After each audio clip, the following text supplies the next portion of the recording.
Welcome, Jarrell Pays Attention. I'm Jarrell, and today I did some meditating and I was getting some downloads. So I'm going to just kind of share the information that was gifted to me. Today the information was about intellect versus intuition and how the brain is an antenna for frequency that gets filtered through our logic programs to create a simulation of the world that we interpret via patterns and recognition of those patterns. The intellect and the intuition is like the focus of a camera. The more intellect applied, the more zoomed in of the details of the concept. The intuition is a relaxing of the logic of the mental zoom, and a zoom out will allow you to see a wider view of the concepts. And so, finding a balance between flow and focus is important. And I feel like the mind it naturally, like when I was getting this information, I was seeing like a pendulum. The mind naturally swings between the two states as we go about our tasks. And everyone has like a balance or like a baseline. Everyone has like a baseline and where they have like the best version or not the best version, their most typical version of intellect and intuition. And I feel like for me, I'm more on the intuitive side, but in some ways I can actually swing really far into logic too. And I feel like personally, like when I unpack this information and now I'm looking at it and digesting it with you guys, um, I feel like personally, like my baseline is probably more on the intuition side because I do a lot of art. But when I'm posed with like problems or like things to solve, like I can get very more on the intellectual side, or the focus side. And I do know that I practiced this technique called hemisync before. And it's where you balance both sides of your hemispheres.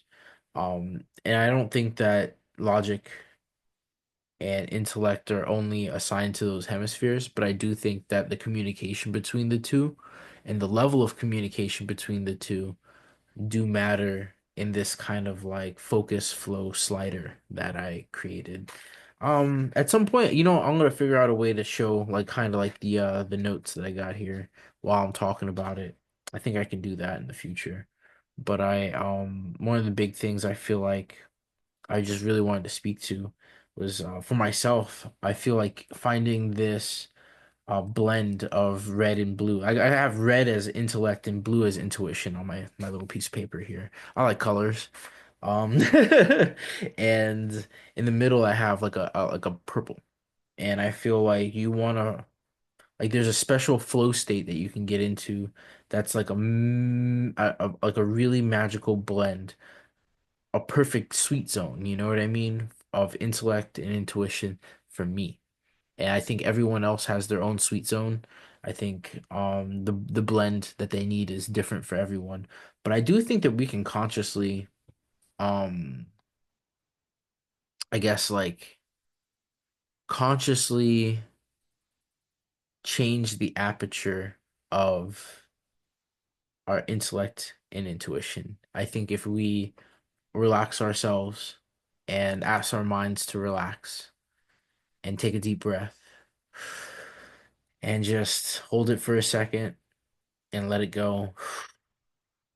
And you think, you're like, hey, brain, could we just go into more flow? Can we just chill, dude?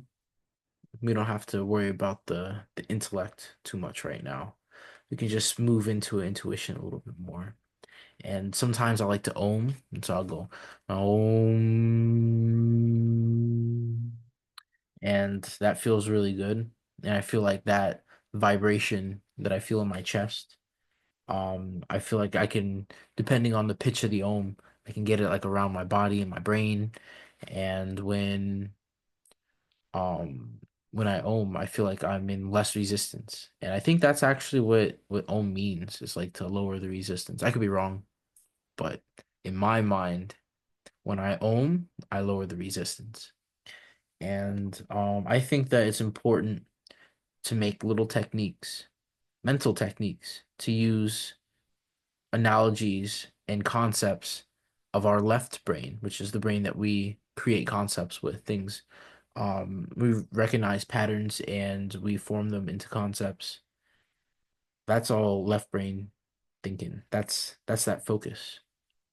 But I think sometimes in order to capture or create a framework for that intuition to funnel into, I think we have to have a balance of both. Because if you have just all intuition, then there's no logic. Like you can't ground it into anything. It just becomes undone. Um, Nothing really makes sense anymore. It's just Looney Tunes. But I feel like if you, or at least when I sit down and I relax my mind and I let the boundaries between things kind of blur, and I stop being so beholden to the left brain concepts and know that those concepts are just concepts. Like they're just things that I made up in my head to make sense of all the patterns that my brain is picking up on in the energy sphere that is around me somewhere that I can't really see, but I can feel it and I can interpret it into data that is the world that I see before me. So when I allow myself to go into intuition, I feel like I speak a little slower. I'm more relaxed. I feel like my inner voice speaks faster than my outer voice when I'm in my intuition. And I think that's important because now, like right now, I'm speaking what's on my mind. Where normally I feel like I'm speaking the thoughts that are coming to me, but not hearing my own voice and then speaking it. And I feel like when you hear your own voice on the inside and you're saying it on the outside and you're doing it at the same time and you get used to doing that, I really feel like for me, that's when I know I'm in my magic mind. That's when I'm in my purple. Like right now, I feel pretty harmonized because I recognized what I am like when I'm focused, and then I recognize what I am when I am what I am like when I'm unfocused, and then I listen to my voice as I slow down, and I realize that okay, cool, like I can think at this pace, which means I can speak because I'm now speaking my mind. Now, if we can just connect that to the heart, I have no problems, but we'll get there. That'll be another time, another download. But this one, I really feel like the intellect versus intuition, this can be really useful. Um, this could be a really useful technique. I notice that when I read, I get into a flow state a little bit faster. When I read out loud, I get into that flow state really quickly because I am read like when I read out loud, I hear it in my head and then I speak it. And so that is exactly what we were just talking about. So, speaking your mind, intellect versus intuition. It's really interesting. Well, that's what I got today. Maybe next time I'll read off some more of that Art of Fear book. Actually, no, I'll do it right now. I'll read something right now. I haven't read any more, so let's see. Hmm. Okay.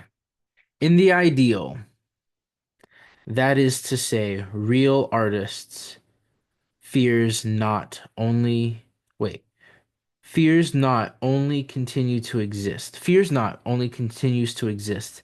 They exist side by side with the desires that complement them, perhaps drive them, certainly feed them. Naive passion, which promotes work done in the ignorance of obstacles, becomes with courage, informs passion, which promotes work done in full acceptance of these obstacles. Foremost among these obstacles is uncertainty.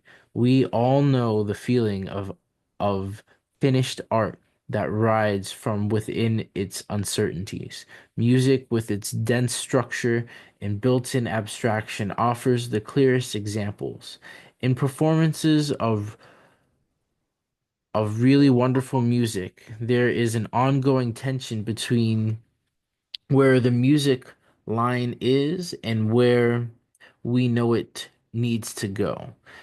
We we're uncertain momentarily just how the f- the fugue can be resolved, even as simultaneously we know it will be. What is more difficult to describe is the state of mind held by the artist while working on a piece.